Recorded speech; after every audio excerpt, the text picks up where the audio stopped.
जिस समय आप मंदिर में जाते हैं तो मंदिर में कोई गण आपको दिखता है कि नहीं दिखता, पर भगवान शंकर का प्रिय गण नंदी जरूर दिखता है। और मंदिर के पहले, शंकर के मंदिर में पहुंचने के पहले, शिव जी से मिलने से पहले आप नंदी का दर्शन करते हो। प्रत्येक शंकर के मंदिर में पहले नंदी मिलता। वो क्या दिखने के लिए बैठा, वो शिव जी के सामने क्या दर्शा रहा है, वो नंदी शंकर के सामने क्या बोलना चाह रहा है।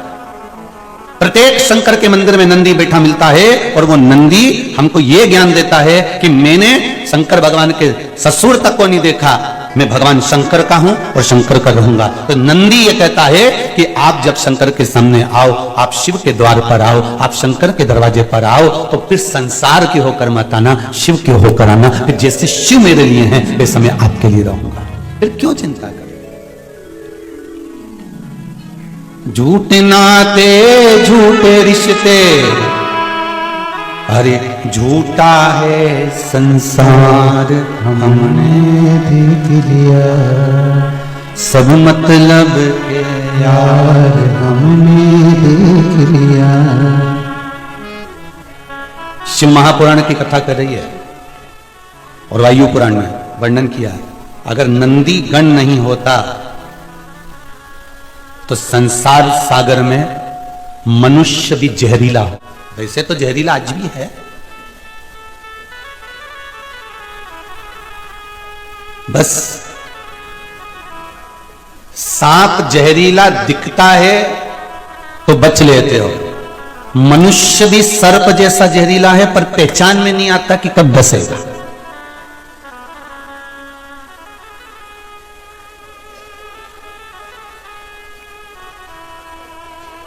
अगर नंदी नहीं होता तो मनुष्य भी सांप जैसा विष उगलता, अगर नंदी नहीं होता तो। स्कंद पुराण कह रही है, शिव पुराण कह रही है, वायु पुराण कह रही है, भविष्य पुराण कह रही है, लिंग पुराण, नर्मदा पुराण, इन पुराणों को उठाकर देखिए, इसमें कितना सुंदर संवाद मिलता है कि जब देवता और राक्षसों ने मिलकर मंथन करा और उस मंथन में सबसे पहले विष निकला, और जब गौ माता के बाद जब विष निकला, उस विष को भगवान देवाधिदेव महादेव के पास भेज दिया गया। और देवाधिदेव महादेव के पास में जब विष गया, देवाधिदेव महादेव ने जब विष पिया, पीते समय उस विष की कुछ बूंदें जमीन पर गिर गई। जैसे ही जमीन पर गिरी तो वो सांप बिच्छुओं ने धारण कर ली। जैसे ही सांप बिच्छुओं ने धारण करी, इतने में भगवान शंकर तो विष का जो जहर जब पिया था तो शिव हिल गए थे। शिव हिल गए। नंदी सामने बैठा था, शिव का गण। नंदी ने देख लिया कि मेरे देवाधिदेव महादेव क्या कर रहे हैं, विष पीते पीते जमीन पर गिरा रहे हैं, भूमि पर गिरा रहे हैं, और भूमि पर विष गिर रहा है, और ये सांप बिच्छू ना जाने कौन कौन कौन कौन इसको ले जा रहे हैं, और ये जहरीले होते जा रहे हैं। और अगर इतने सारे सब जहरीले इकट्ठे हो जाएंगे तो फिर ये संसार रहेगा कहां।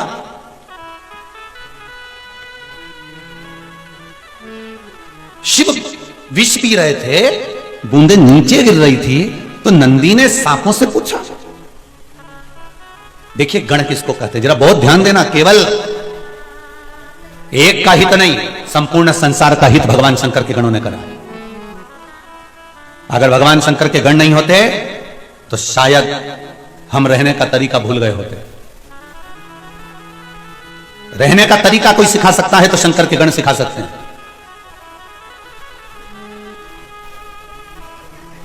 भगवान शिव के गण सिखा।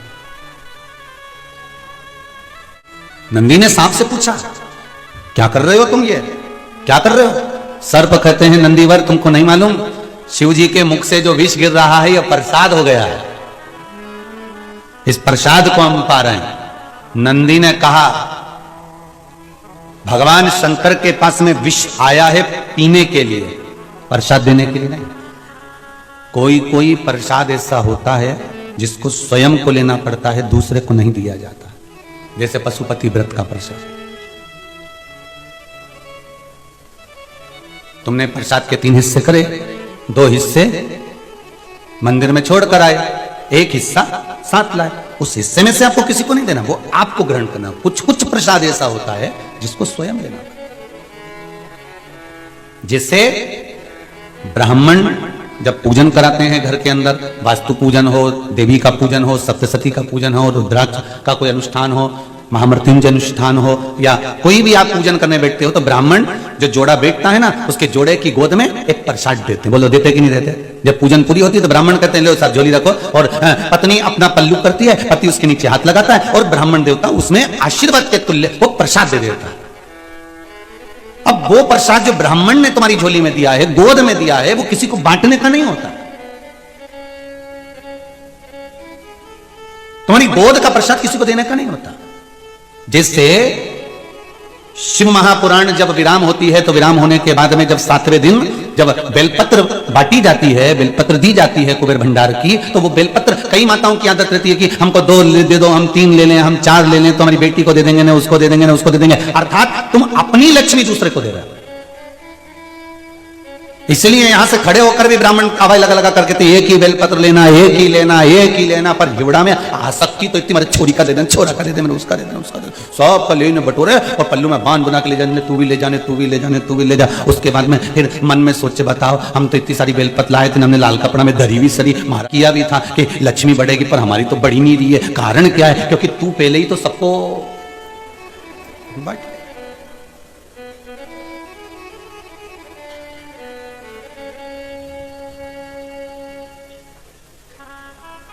कथा के विराम पर बेलपत्र उठाकर यजमान को भी दी जाती है ना, तो यजमान से व्यासपीठ से कह दिया जाता है कि ये आपकी है, आप अपनी झोली में से किसी को मत दें।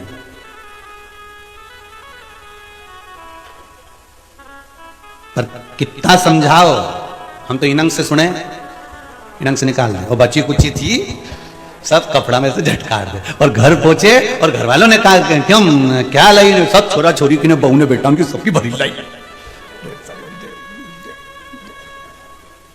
और बचा कुछ आता तो मोहल्ले में भी बांट दिया। होता है, बांटने के लिए बहुत सी चीजें हैं, आप बांटो, मना नहीं है, पर कोई अपनी तिजोरी का खजाना बांटता दिखा। तुम्हारे घर में कितने सोने की रकम है तिजोरी के अंदर, तुम निकालो, बांट के बता दो।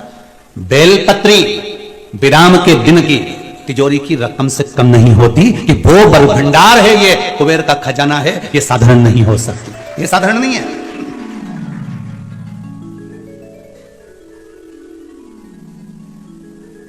6 दिन की बेलपत्र भले तुम खाओ, मना नहीं है, 6 दिन की बेलपत्र भले तुम प्रेम से किसी को भी दो चल जाए, पर विराम की बेलपत्र जो कुबेर भंडार की होती हो तो प्रसाद तो भगवान नंदीश्वर कह रहे हैं, भगवान नंदीश्वर कह रहे हैं कि ये तुम क्या कर रहे हो? तो कहा महाराज जी शिव जी के मुख से नीचे गिर रहा है ना, तो उस प्रसाद को हम ग्रहण कर रहे हैं। भगवान नंदी ने कहा, भगवान शंकर ने तुमसे कहा कि ये प्रसाद लो,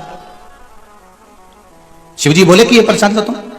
जब शंकर भगवान ने तुम्हें प्रसाद नहीं दिया, शंकर भगवान तुम्हें प्रसाद नहीं दे रहे हैं, शंकर भगवान कह रहे हैं कि मत पियो, मैं पी रहा हूं, शंकर को तो खुद ध्यान नहीं, क्योंकि विष इतना प्रबल था, हलाहल विष इतना प्रबल था कि शंकर भगवान तो खुद शुद्ध भूले हुए थे, खुद शुद्ध भूले हुए। तो क्या शिवजी ने आपको कहा कि प्रसाद ले लीजिए? नहीं। तो फिर आपने कैसे ले लिया? और ये हलाहल विष तुमने कैसे पी लिया? तो तब सांप बोला, बिच्छू बोला, महाराज शंकर भगवान के अधर से नीचे गिरा था, इसलिए ग्रहण कर। नंदी ने मन में सोचा, अभी तो सांप और बिच्छू इन लोगों ने लिया है, यहां तक भी सीमित रहने दो इस विष को। पर भगवान नंदी ने क्या देखा कि सामने से ऋषिवर आ रहे हैं, बहुत सारे संत चले आ रहे हैं। क्यों आ रहे हैं ऋषि और संत? क्योंकि शंकर भगवान ने विष पिया था तो उनका गुणगान गाने आ रहे हैं। अब उनका गुणगान गाने आ रहे हैं तो ऋषियों को ये नहीं लगे कि यहाँ तो अपने अभी अगर किसी किसी को बुलाते हैं और ऋषि लोग आते हैं, या आप रिटायर हुए या आपने कोई अच्छा काम करा तो लोग माला लेके आए कि नहीं आए, लो सब माला पिना। अब वो माला पिनाने आए तो आपका भी तो फर्ज बने कि चाय पिलाओ इनको, इनको तुम रसगुल्ला खिलाओ ने मिठाई खिलाओ, हम रिटायर हुए, हमने ये कर दिया और हम ये जीत गए, हमने ये काम कर लिया। जब तुम्हें लोग माला पिनाने आते हैं तो तुम उनको मिठाई खिलाते हो, तुम उनको रसगुल्ला खिलाते हो, तुम उनको सेव मिक्सचर खिलाओ, पपड़ा पपड़ी खिलाओ।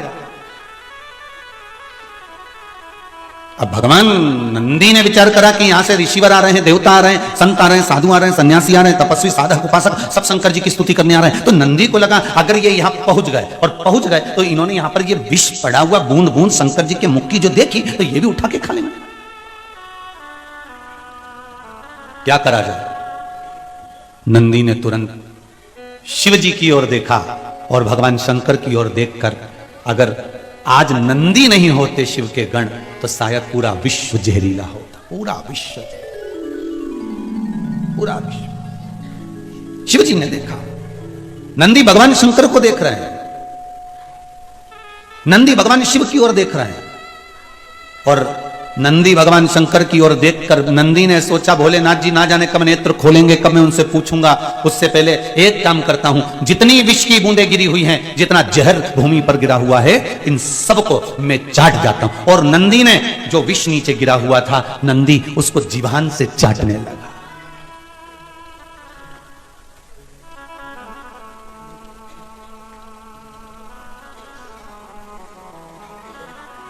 मनुष्य की जीवान, नंदी की जीवान, गौ माता की जो जिब्या होती है, आप लोगों में से कई लोग ऐसे होंगे जिन्होंने हाथ में रखकर कुछ खिलाया होगा, तो गाय जब जीवान फेरती है तो उसकी जीवान में हल्के से कांटे रहते हैं, ऐसे चुभने जैसे लगते हैं, जैसे कोई कुछ कंगा फेर रहा हो, कोई चीज से हमको खुजाल रहा हो। दिया है कभी आप लोगों ने? गाय की जिब्या में, नंदीश्वर की जिब्या में थोड़ा सा भाव रहता है।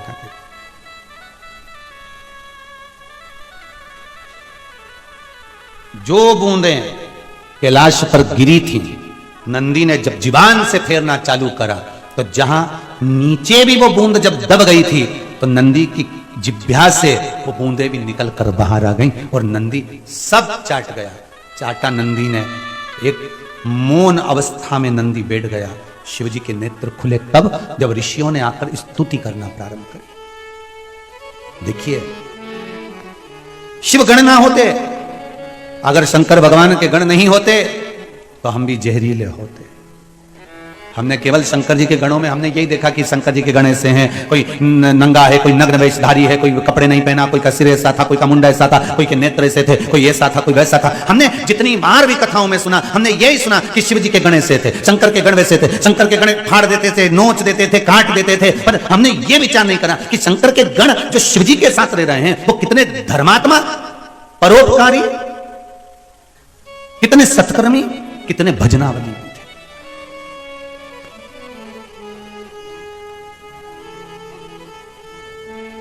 आप में से कितने लोग, जितने आस्था पर सुन रहे हो, जितने मोबाइल पर सुन रहे हो, फेसबुक यूट्यूब पर सुन रहे हो, कितने लोग हैं आप में से जो मंदिर जाते होंगे तो मंदिर में गंदगी देखकर वापस आ जाते होंगे? कोई है ऐसा? अगर मंदिर आप जाते हो शंकर जी के, तो शिव मंदिर में जाते हो, अगर आपको कहीं गंदगी नजर आती है तो आप पोछा लगाकर आ जाते हो। यह चीज आपने शिव महापुराण से सीख ली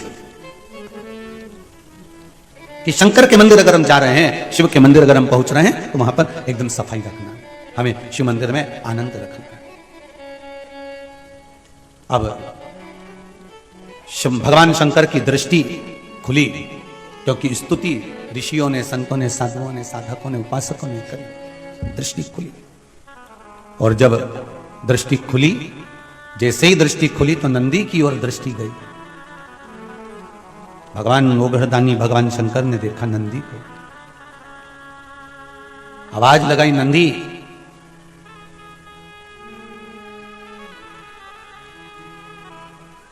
नंदी, ओ नंदी, आवाज लगाई, नंदी हिला नहीं।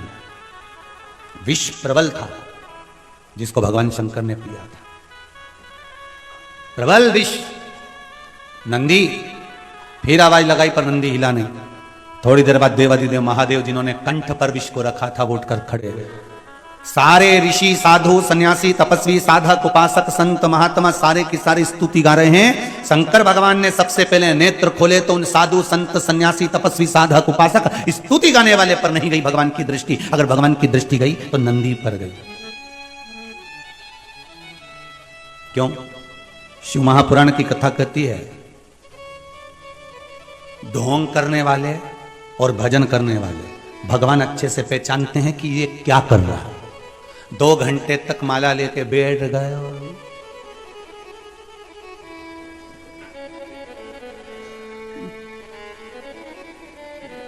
भगवान को मालूम है कौन फूल लेकर आया है और कौन दिल लेकर आया है, भगवान को मालूम है। बिल्कुल नहीं बताया जाता भगवान को। भगवान को यह ज्ञात है कि कौन मेरे लिए आया है और कौन स्वयं के लिए आया है। एक बात जरूर कहूंगा, अभी शिव मंदिरों में जितनी तुम्हें भीड़ नजर आती है ना, ये दिखावे की भीड़ नहीं है, ये शंकर के गणों की भीड़ है, शिव के भक्तों की भीड़ है, ये शंकर के भक्तों की भीड़ है। ये दिखावे की भीड़ नहीं है शिव मंदिरों में। अभी जो तुम सोमवार के सोमवार दर्शन करते हो, शंकर भगवान के मंदिर में पशुपति व्रत होते हैं, सोमवार का आनंद होता है, लोग मंदिर में 5-5 दिए लगा कर जाते हैं, ये दिखावे की भीड़ नहीं है, ये दिल से जुड़े हैं भगवान शंकर से। इसलिए शायद मेरा भोलेनाथ, मेरा ओघड़ी, मेरा शंकर दिल से देता भी है। अब दिल से करो तो। अब बताओ सोमवार की अष्टमी कब गई है? अभी गई ना, अभी करे। अब आप लोगों ने उसको अनुष्ठान करा होगा और बाबा से विनय ही करी होगी। आप दिल से इतना विश्वास रखो कि शिव मंदिर में जो भीड़ बड़ी है, शंकर के मंदिर में जो लोग जा रहे हैं, ये दिखावे के नहीं है, किसी के द्वारा भेजे गए नहीं है, ये शंकर को दिल में रखकर, शंकर के दरवाजे जाकर शंकर को दिल से रिझा रहे हैं। ये शिव के गण के स्वरूप है। ये शंकर की निंदा नहीं सुनने वाले में से, ये शिव की निंदा नहीं सुन सकते। ये शंकर के भगत हैं, शिव के उपासक हैं, शंकर के भक्तों के आनंद में। जैसे नंदी, भृंगी, श्रृंगी, ये सारे जो शिव के गण हैं, उन नामों में मुझे विश्वास है कि जो शंकर की स्तुति कर रहे हैं, शंकर का भजन कर रहे हैं, शिव महापुराण को नित्य श्रवण कर रहे हैं, ये मेरा विश्वास कहता है कि ये भी शंकर के गणों की गिनती में ही आएंगे। ये पीछे नहीं हटने वाले, ये शिव के अपने हैं, कोई दूसरे नहीं। नंदी, भगवान शिव का ध्यान किसी पर नहीं गया, ना साधु पर, ना संत पर, ना सन्यासी पर, ना तपस्वी पर, ना साधक पर, ना उपासक पर। भगवान शंकर का अगर ध्यान गया तो सीधे नंदी पर गया। क्यों? क्योंकि भगवान को यह मालूम था कि ये स्तुति कर चले जाएंगे, पर सबसे प्रबल अगर किसी ने काम किया है, इन्होंने तो मेरी स्तुति करी क्योंकि मैंने विष पिया, पर इससे भी प्रबल अगर काम किसी ने करा है, संसार के लोगों को बचाने का काम करा है, तो ये जो नीचे बूंद गिरी है, इस बूंद को जो नंदी ने चाटा है, इसने सबसे प्रबल काम किया। स्तुति करने वालों से ज्यादा प्रबल है कर्म करने। अरे भाई, स्तुति करने वालों का तो क्या है, जिसके गले में माला आती है लोग स्तुति उसी की करने लगते हैं। बोलो सही है कि गलत है? तुम्हारे नगर में, तुम्हारे क्षेत्र में, तुम्हारे मोहल्ले में जो एमएलए का चुनाव लड़ रहा है, जो सांसद का चुनाव लड़ रहा है, जो मंत्री का चुनाव लड़ रहा है, जो अध्यक्ष का चुनाव लड़ रहा है, जो उपाध्यक्ष का चुनाव लड़ रहा है, कोई पार्षद आदि का चुनाव लड़ रहा है, तो जो जीत गया, सारे घर के लोग, परिवार के लोग, मोहल्ले के लोग, नगर के लोग पहले दूसरे को माला पहनाते थे, मर गया उसको ना पहनाकर किसको पहनाएंगे? जो जीत गया उसको। और उसके बाद भी अगर कोई दूसरा जीतता है तो लोग उसको पहनाएंगे, उसके बाद भी कोई दूसरा जीतता है तो लोग उसको पहनाएंगे, फिर उसकी स्तुति करेंगे, उसका गुणगान करेंगे, उसका भजन करेंगे कि उसने ऐसा कर दिया। अरे स्तुति मेरे शंकर करें, मेरे ओघड़दानी, मेरे त्रिकालदर्शी, मेरे कैलाशी, मेरे शंभू करें, स्तुति और माला तो ये मिल सकती है, मना नहीं। वो कितने समय की होती है? थोड़े समय की। पर गुणगान भगवान का जो कर्म करा है नंदी ने, वो कहने के लायक नहीं, हृदय से लगाने के लायक है। और भगवान मेरा ओघड़दानी, मेरा त्रिकालदर्शी, मेरा कैलाशी, मेरा शिव था, और मेरा शंकर, मेरा ओघड़दानी, मेरा शंभू, मेरा त्रिकालदर्शी, मेरा कैलाशी।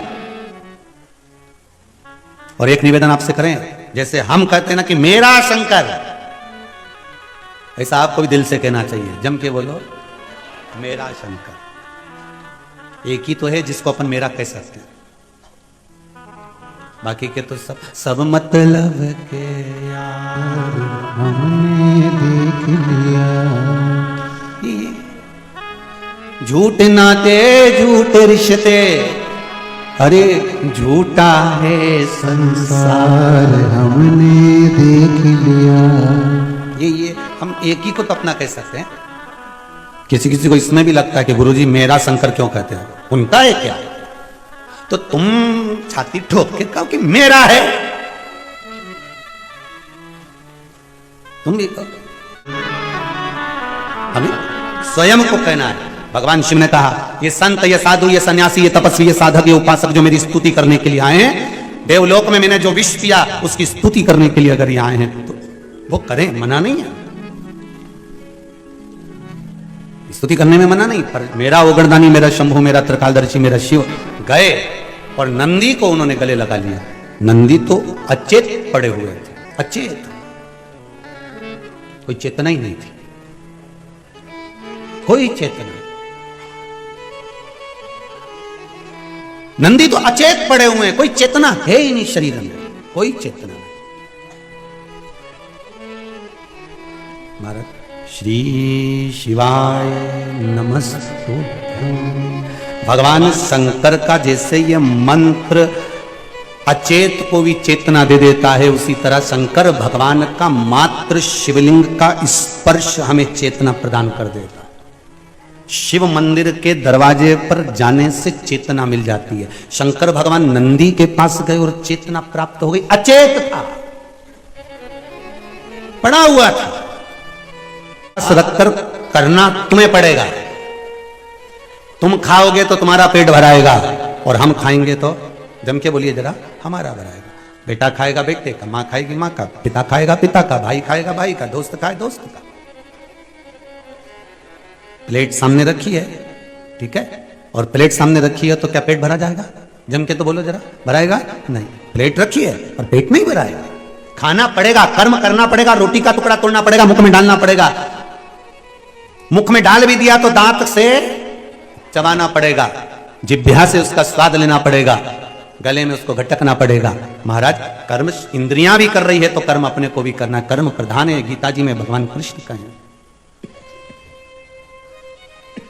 कर्म प्रबल,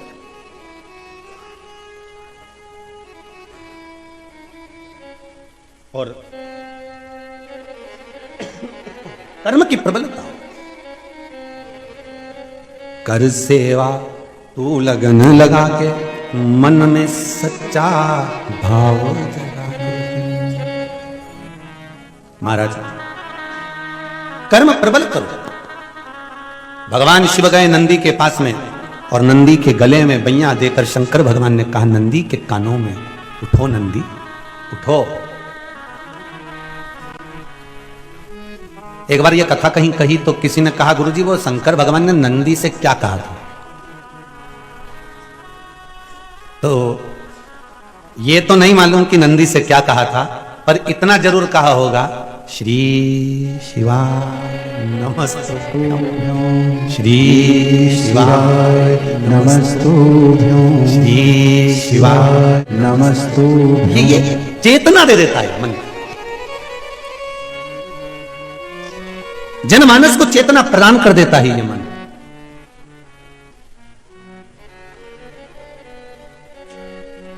नंदी उठा, शिव जी को देखा, आज भोलेनाथ जी मेरी पीठ पे बैठने की जगह मेरे गले से लगे हुए हैं। नंदी ने पूछ लिया, प्रभु क्या बात है, आज आप मेरे गले लगे हो? शंकर भगवान ने कहा, नंदी आज तूने सिद्ध कर दिया कि शिव का गण कैसा होता है। आज तूने सिद्ध कर दिया कि शंकर का गण कैसा होता है। शंकर का गण, शंकर का भक्त, शंकर की उपासना करने वाला कभी किसी को कष्ट में नहीं देख सकता। ये तूने सिद्ध कर दिया। मेरी बूंदें विष के नीचे गिरी और तूने जिह्वा से पोंछ दिया। शिव जी के शब्द सुने तो नंदी ने कहा, प्रभु सांप बिच्छू इस बूंद को ग्रहण कर लिए थे, वो जहरीले हो चले थे। मैंने विचार करा ऋषिवर आ रहे हैं, गुरुवर आ रहे हैं, वो भी पड़ा हुआ दिखेंगे तो कुछ पा लेंगे, पाएंगे, संसार विषैला हो जाएगा भगवान, इसलिए मैं उसको चाट गया। शिव जी ने वर प्रदान कर दिया, नंदी मैं तुझे वर देता हूं, संपूर्ण विश्व के कल्याण के लिए तूने विष, जैसा मैंने पिया संपूर्ण विश्व के कल्याण के लिए विष, उसी तरह तूने भी संपूर्ण विश्व के कल्याण के लिए विष धारण करा है। जहां शंकर रहेगा वहां तू रहेगा। और सुन नंदी, संसार में जिसके दरवाजे पर तू लेकर जाएगा, ये शंभु वहां उतर कर उसका कल्याण कर कर आएगा। ये शंभु शिव कह रहे हैं नंदी। इसलिए निवेदन है, कई लोगों ने कहा, गुरुजी आपने सोमवार के अष्टमी के दिन नंदी के सामने मूंग क्यों चढ़वाई 31 दाना? तो उसका वर्णन शास्त्र आनंद में कर रहा है साहब।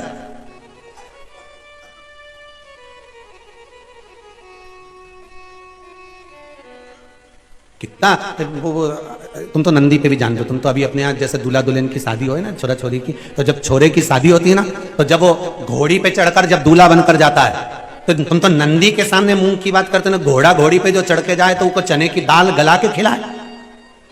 तो अब तुम वो दूल्हे की माँ से पूछो, क्यों रे माता जी, काकी जी ने, बुआ जी, तुमने इसको चने की दाल क्यों खिलाई?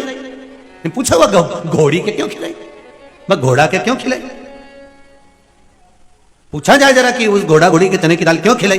तो क्या इसलिए खिलाई कि मेरा छोरा घोड़ी पे चढ़कर जाएगा, जिसके दरवाजे पर जाना है इस चने की दाल को मैं खिलाकर भेज रही हूं कि कहीं इधर उधर उधर उधर पड़ा हुआ सामान ना खाकर मेरे छोरे को लक्ष्य तक लेकर जाना और जिसके द्वार जाना है वहां तक पहुंचाना। हमने नंदी पर 31 मूंग क्यों चढ़ाए? कि शंभो मेरे हृदय की बात को याद रखना भोलेनाथ, मेरे नंदीश्वर भगवान, मेरे चित्त में जो मन में चल रहा है इसको लक्ष्य तक पहुंचाना, और आप ही हो जो शंकर को मेरे दरवाजे तक लेकर आ सकते हो, इसलिए मूंग चढ़ाए। आप हो जो शिव को मेरे द्वार तक ला सकते हो, कोई दूसरा नहीं।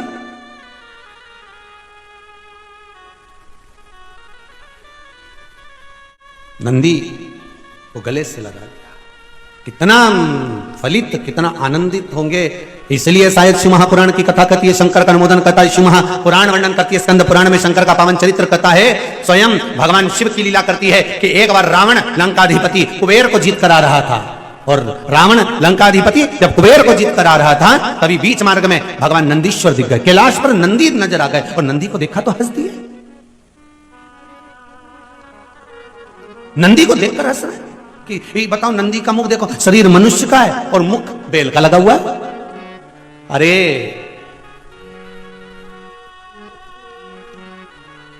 जब ये नंदी हुए थे ना, पृथ्वी से प्रगटे थे, सुंदर बालक थे, बड़े सुंदर, इतने सुंदर थे, इतने सुंदर थे। शिव महापुराण की कथा कहती है जैसे मेरे भोलेनाथ सुंदर थे ऐसे नंदी सुंदर थे। शिलाद ब्राह्मण के घर में जब जन्म हुआ, इतने सुंदर इतने सुंदर इतने सुंदर, कहते हैं देवलोक में जितनी अप्सराएं थी वो नंदी को देखकर उनकी ओर आसक्त हो जाती, इतने सुंदर थे भगवान।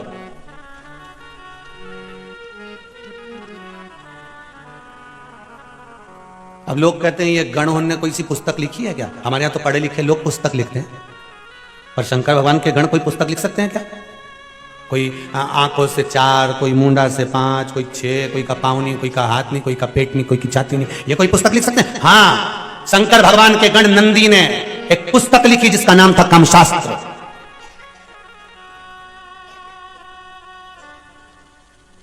उन्होंने भी लिख दिया, एक शास्त्र लिखकर दे दिया।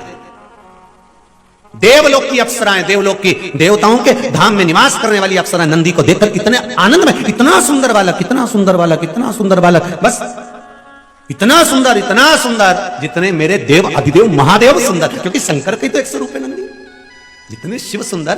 कर्पूर गौरम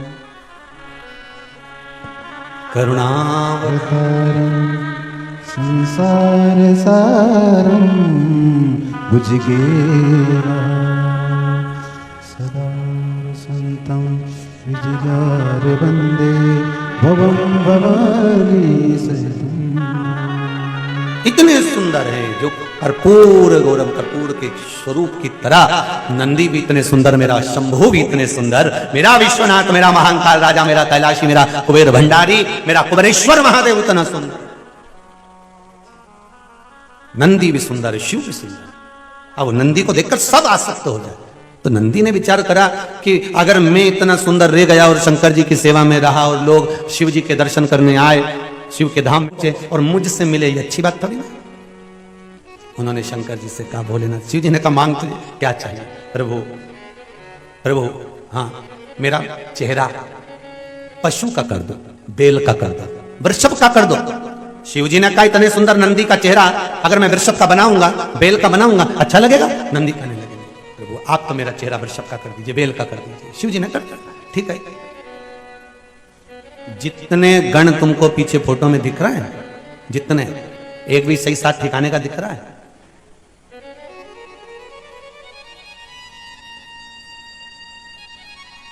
एक भी कहीं कहीं कहीं का ठिकाने का दिख रहा हो कि तुम किसी को,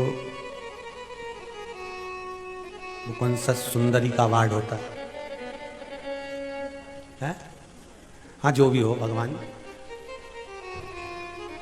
ऐसा कोई अवार्ड इनमें से एक आध को देना हो तो बता दो, जितने गण दिख रहे हो तुम। शिव जी के गणों में कोई तो अच्छा सुंदर सब है, सब सुंदर है, तो कैसे कह सकते हो कि सब सुंदर है?